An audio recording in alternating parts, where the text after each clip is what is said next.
اعوذ باللہ من الشیطان اللعین الرجیم بسم اللہ الرحمن الرحیم وصلی اللہ علی محمد وعلی بیتہ الطیبین الطاہرین المعصومین۔ بارگاہ ملکوتی امیر المومنین صلوات اللہ وسلامہ علیہ سے معارف علویہ کورس میں اخلاق کے موضوع کے اوپر آج ہم اپنی 19 نمبر گفتگو یعنی درس نمبر 19 کو لے کے آپ کی خدمت میں حاضر ہیں۔ آج کی ہماری گفتگو کا عنوان عدل ہے کہ لوگوں میں عدل و انصاف کرنا یہ کیسی صفت ہے اور کس طرح انسان لوگوں کے اندر عدل و انصاف کرے۔ سب سے پہلے ہم عدل کے معنی کو جانیں گے اور پھر اس کے بعد آیات اور روایات کی روشنی میں عدل کے مفہوم کو سمجھنے کے ساتھ ساتھ اس کی جو فضائل روایات اور آیات کریمہ میں وارد ہوئی ہیں انہیں آپ کے سامنے بیان کرنے کی سعادت حاصل کریں گے۔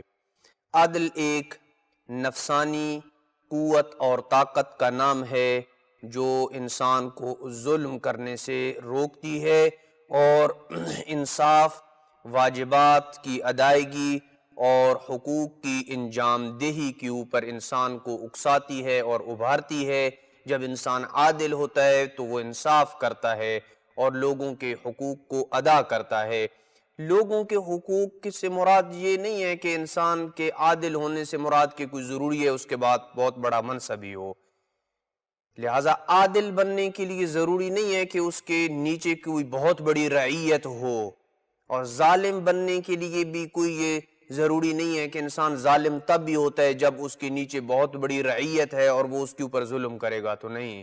ایک انسان اپنے گھر میں اپنے بیوی بچوں کے حقوق کی ادائیگی کے ساتھ عادل بن سکتا ہے اور عدم ادائیگی سے ظالم بن سکتا ہے۔ لہٰذا ظالم بننے کے لیے ضروری نہیں ہے کہ انسان فرعون جیسی سلطنت رکھتا ہو اور اپنے رعایا کے اوپر ظلم کرے گا تو تب بھی وہ ظالم بنے گا، یا بہت بڑی اس کی سلطنت ہوگی اور ان کے درمیان عدل و انصاف کرے گا تو تب ہی وہ عادل کہے گا، نہیں، بلکہ اگر ایک شخص بھی اس کی کفالت میں ہے، اس کی بیوی بچوں کے حقوق کی وہ ادائیگی کرتا ہے، اپنی بیوی کو جو واجب نفقہ دینا ہے وہ دیتا ہے، اپنے بچوں کو اچھی تعلیم دلواتا ہے اور دیگر جو اولاد کے حقوق ہیں ان کی بہترین تربیت کرتا ہے، انہیں قرآن اور آیات کریمہ، روایات اور شریعت محمدی سے ٹچ رکھتا ہے اور تربیت کرتا ہے ان کی، تو یہ شخص عادل ہے۔ اگر ایسا نہیں کرتا ہے تو وہ ظالم ہے۔ لہٰذا یہ صفت ایسی ہے کہ جو انسان کو دوسروں کے حقوق کی ادائیگی کے اوپر اکساتی اور ابھارتی ہے۔ اور عادل انسان کی علامت یہ ہے کہ وہ ہر چیز کو اس کے مقام کے اوپر رکھتا ہے، جس چیز کا جو مقام ہوتا ہے اسے وہیں رکھتا ہے، اور جس چیز کا جو مقام نہیں ہوتا اسے وہاں نہیں رکھتا ہے۔ میں آپ کو بتاؤں کہ ایک شخص ہے کہ جو عالم ہے، میں آپ کو اپنی فیلڈ کی مثال دوں، ایک شخص ہے کہ جو مولانا ہے، عالم ہے، مثلا میں آپ کو اپنی مثال دوں، مجھے کوئی بندہ کہے کہ یہ آیت اللہ ہے، میں آیت اللہ نہیں ہوں، میں مجتہد نہیں ہوں، میں مرجع تقلید نہیں ہوں، یہ اس نے میرے حق میں ظلم کیا ہے، اس لیے کہ حق یہ ہے کہ میں ایک طالب علم ہوں، مجھے طالب علم کے مقام پہ ہی رکھا جائے، مجھے اس سے بڑھا کے آپ کسی اور مقام کے اوپر رکھ دیں گے تو یہ ظلم ہے۔ اسی طریقے سے ایک مجتہد ہے، ایک ڈاکٹر ہے، ایک پروفیسر ہے، آپ اس کو اس کے مقام سے گرا کے ایک عام سٹوڈنٹ کے مقام پہ رکھ دیں گے تو یہ اس کے حق میں ظلم کہلائے گا۔ اسی طریقے سے ہمارے ہاں جو القابات ہیں اس کے اوپر بھی میں گفتگو کرتا چلوں۔ ہمارے ہاں جو القاب ہیں، دیکھیں علامہ، علامۃ الدہر مجالس ہوتی ہیں، ان میں لکھا جاتا ہے علامۃ الدہر، مفسر تاریخ کربلا، آتا وضو کا طریقہ بھی نہیں ہے اور مفسر تاریخ کربلا ہے، علامۃ الدہر۔ علامہ یہ لقب علامہ حلی کے لیے ہے، علامہ حلی کو کہا جاتا ہے۔ ابھی بھی فقہ کی کتاب میں جب بھی کہیں علامہ آ جائے تو اس سے لوگ مراد علامہ حلی لیتے ہیں۔ یہ القاب عام القاب نہیں ہے کہ ایک عام میرے جیسا بندہ کہ جو امامہ اور عبا کباب پہن لے اور آپ اسے حجت الاسلام والمسلمین، علامۃ الدہر جیسے القاب کے ساتھ نوازیں، اور یہ ظلم ہے، یہ زیادتی ہے۔ القاب اس کے اہل کے لیے ہوتے ہیں، جو القاب کے اہل ہوتا ہے اسے وہ القاب دیے جاتے ہیں، اور یہ القاب گویا ایک ڈگریاں ہیں، جو جس ڈگری کا اہل ہوتا ہے اس کو وہ ڈگری دی جاتی ہے۔ حجت الاسلام والمسلمین یہ مجتہد یا مرجع سے جو نیچے کا لیول ہے وہ ہوتا ہے۔ حجت الاسلام والمسلمین یوں نہیں ہے کہ آپ کسی کو جو بھی اٹھ کے آ جائے اور اسے کہیں کہ حجت الاسلام والمسلمین ہے۔ اب اس سے قطعاً یہ بھی مراد نہیں ہے کہ آپ اس کی اہانت کریں کہ علم کے لیول ہیں، آپ اسے کہہ سکتے ہیں کہ مولانا صاحب اسے کہتے ہیں، آغا صاحب اسے کہہ سکتے ہیں، یوں کہہ کے پکار سکتے ہیں۔ ایک سٹوڈنٹ ہے، اب دیگر فیلڈز میں بھی یہ مثال لیں، ایک ٹیچر ہے، آپ اسے پروفیسر نہیں کہہ سکتے، ایک پروفیسر ہے آپ اسے ٹیچر نہیں کہہ سکتے ہیں۔ لہٰذا یہ جو حفظ مراتب ہیں اور القاب ہیں ان کا خیال رکھنا یہ ضروری ہے۔ اور ہمارے ہاں تو مصیبت یہ ہے کہ جو جتنی زیادہ اچھی مجلس پڑھ لیتا ہے وہ اتنا زیادہ آیت اللہ ہوتا ہے، اور جس کی مجلس زیادہ لگتی ہے یہ آیت اللہ ہونا اس کا مجلس کے ساتھ کوئی تعلق نہیں ہے۔ جو جتنی زیادہ اچھی مجلس پڑھ لیتا ہو ہم اسے سمجھتے ہیں کہ یہ بہت زیادہ علم رکھتا ہے۔ یہ علم رکھنا یہ اور چیز ہے، اور اچھی مجلس پڑھنا یہ اور چیز ہے۔ یہ ایک فن ہے، ایک فن خطابت ہے کہ جو اللہ سبحانہ و تعالی کم لوگوں کو عطا کرتا ہے جنہیں وہ فن آتا ہے۔ یہ بھی ایک ہر بندے کو نہیں آتا ہے یہ فن، وہ فن ہم جیسے لوگوں کو یہ فن نہیں آتا ہے۔ یہ فن خطابت ہے، لیکن ضروری نہیں ہے کہ جو فن خطابت میں ماہر ہو اس کے ساتھ میں لکھ دوں کہ آیت اللہ ہو جائے گا اور مرجع ہو جائے گا اور مجتہد ہو جائے گا۔ اجتہاد اور چیز ہے، آیت اللہ ہونا اور چیز ہے، حجت الاسلام والمسلمین ہونا اور چیز ہے، اور مجلس پڑھنا اور چیز ہے۔ لہذا خیال رکھیں اور ان القابات کو کی اندھی بانٹ نہ کریں، ہر ایک کو نہ دیں، وگرنہ یہ ظلم ہو جائے گا۔ اسلام نے عدل کی عظمت کو اجاگر کیا ہے، اور قرآن مجید اور سنت میں اس صفت کو اختیار کرنے کی تشویق اور رغبت دلائی ہے۔ ارشاد گرامی ہے کہ ان اللہ یأمر بالعدل والاحسان، یقیناً اللہ عدل اور انصاف کا حکم دینے والا ہے اور حکم دیتا ہے۔ ایک اور مقام پہ فرمایا وَإِذَا قُلْتُمْ فَاعْدِلُوا وَلَوْ كَانَ ذَا قُرْبَى، اور جب بات کرو تو عدل کے ساتھ اگرچہ اتنے قریبی ترین رشتہ داروں کے خلاف ہی کیوں نہ جائے۔ تمہاری بات اگرچہ قریبی ترین رشتہ داروں کے خلاف ہی جا رہی ہو تو کوئی حرج نہیں ہے، لیکن تم نے جو بات کی ہے وہ عدل و انصاف کے اوپر بات مبنی تھی۔ امام جعفر صادق علیہ السلام فرماتے ہیں العدل احلا من الشہد وَأَلْيَنُ مِنَ الزُّبْدِ وَأَطْيَبُ رِيحًا مِنَ الْمِسْكِ، عدل شہد سے زیادہ میٹھا، مکھن سے زیادہ نرم، اور مسک سے زیادہ اچھی خوشبو رکھنے والا ہے۔ کتنی پیاری صفت ہے۔ راوی نے امام زین العابدین سے عرض کیا اخبرنی بجمیع شرائع، جتنی بھی شریعتیں اللہ سبحانہ و تعالیٰ نے آسمان سے نازل کی ہیں مجھے ان تمام شریعتوں کے متعلق آپ بتائیں، جتنی بھی اخبرنی بجمیع شرائع الدین، جتنی بھی آسمانی ادیان ہیں ان کی جتنی بھی شریعت ہیں آپ مجھے ان کے بارے میں باخبر کریں۔ امام علیہ السلام فرماتے ہیں قول الحق والحکم بالعدل والوفاء بالعہد، یہ تین چیزیں ایسی ہیں کہ جو تمام شریعتوں کا نچوڑ ہیں۔ کیا؟ حق گوئی، عدل پر مشتمل فیصلوں کا اجرا کرنا، عدل پہ مشتمل فیصلے کرنا، اور وعدہ وفائی دین کے احکام ہے۔ دین سارے کا سارا جو ہے وہ ان تین چیزوں کے اندر سمٹا ہوا ہے۔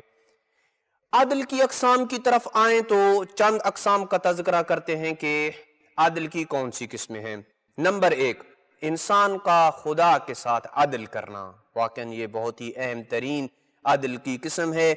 یہ کیا مطلب ہے کہ انسان اپنے رب کے ساتھ عدل کرے؟ انسان کا اپنے خدا کے ساتھ عدل کی روشن ترین مثال یہ ہے کہ عدل کا بلند ترین مفہوم یہی ہے کہ انسان خدا کے ساتھ عدل کرے۔ یہ کیسے ممکن ہے کہ انسان منعم آدم کے ساتھ عدل کے حق کو ادا کر سکے؟ یعنی اللہ سبحانہ و تعالیٰ جو ہم پہ کثیر نعمتیں نازل کرنے والا ہے، میں کیسے اس کے ساتھ عدل کر سکتا ہوں جبکہ اس خدا نے اسے بے شمار نعمتیں عطا فرمائیں، اور اگر عدل کو نعمتوں کی نسبت دیکھا جائے تو واجب الوجود اور غنی مطلق ہستی کے حق میں عدل کرنا ما سوا توفیق الہی کے ممکن نظر نہیں آتا ہے، ممکن ہی نہیں ہے۔ اللہ سبحانہ وتعالی نے جتنی بھی نعمتیں ہمارے اوپر نازل کی ہیں، میں چاہوں کہ میں ان تمام نعمتوں کا کما حق ہو شکر ادا کر سکوں تاکہ میں ان اللہ کے حق میں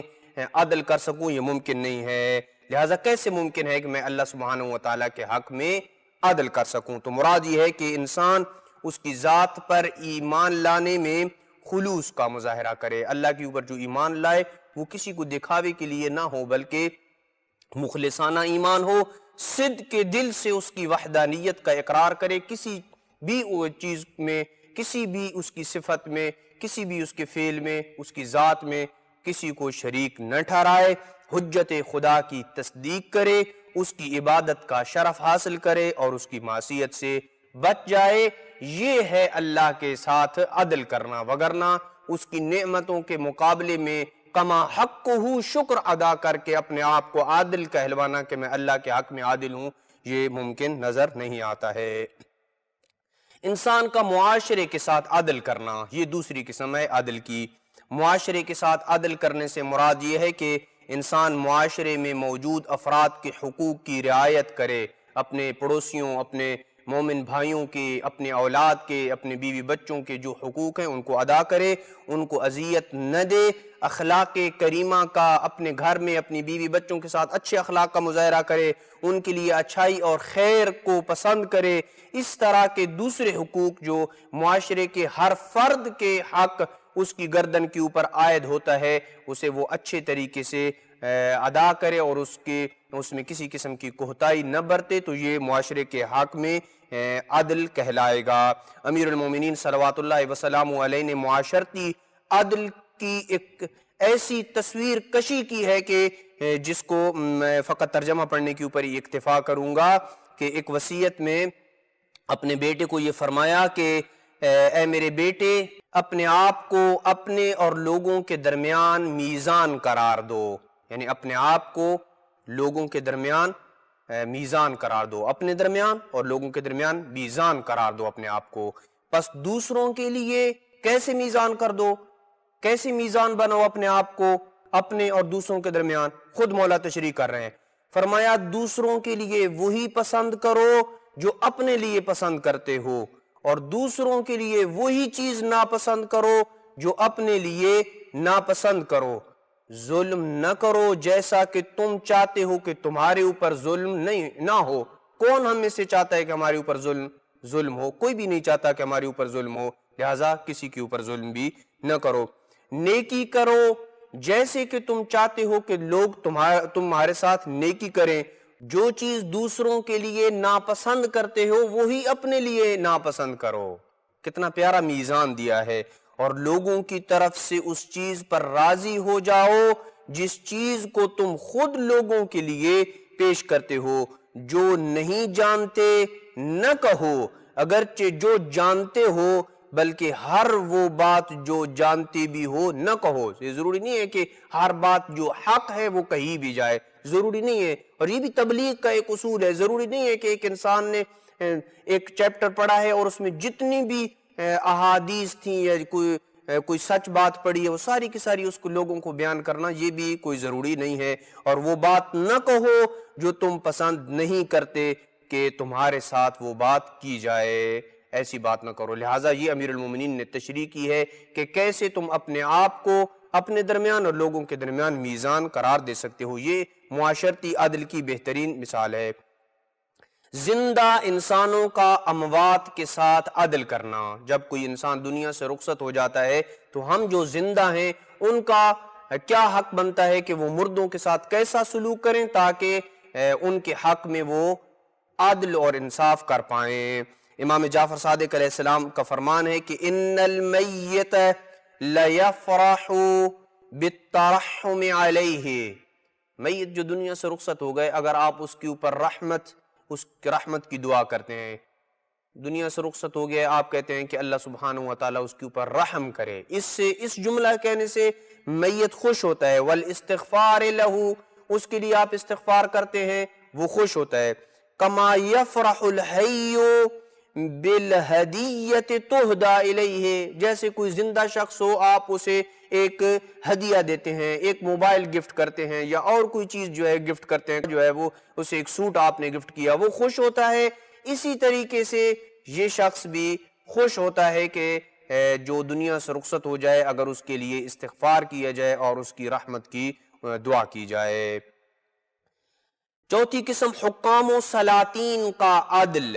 حکام و سلاطین چونکہ لوگوں کے جان و مال اور عزت کے محافظ ہوتے ہیں، اس لیے حتماً ان کو زیور عدل سے آراستہ ہونا ضروری ہے اور اپنے آپ کو عدل جیسی عظیم صفت کے ساتھ مزین کرنا یہ ان کا حق بنتا ہے. اور حکام کا عدل ہی حقیقی معنوں میں یہ عدل کے مفہوم کا بہترین مصداق ہے، کیونکہ ان کے عدل کی وجہ سے امن قائم ہوتا ہے، سلامتی کو فروغ ملتا ہے. اور اگر آپ نے حکام کے عدل کو دیکھنا ہے تو علی ابن ابی طالب جس کی بارگاہ میں ہم بیٹھے ہیں ان سے بڑھ کے کوئی عادل نہیں ہوگا، اس لیے کہ امیر المومنین کے بارے میں یہ ملتا ہے کہ قتل علی ابن ابی طالب لشدت عدلہ، اتنی شدید عدالت رکھتے تھے کہ عدالت کی وجہ سے قتل کیا گیا علی ابن ابی طالب کو. کبھی بھی کسی امیر و غریب کے درمیان جو ہے وہ فرق نہیں کیا ہے.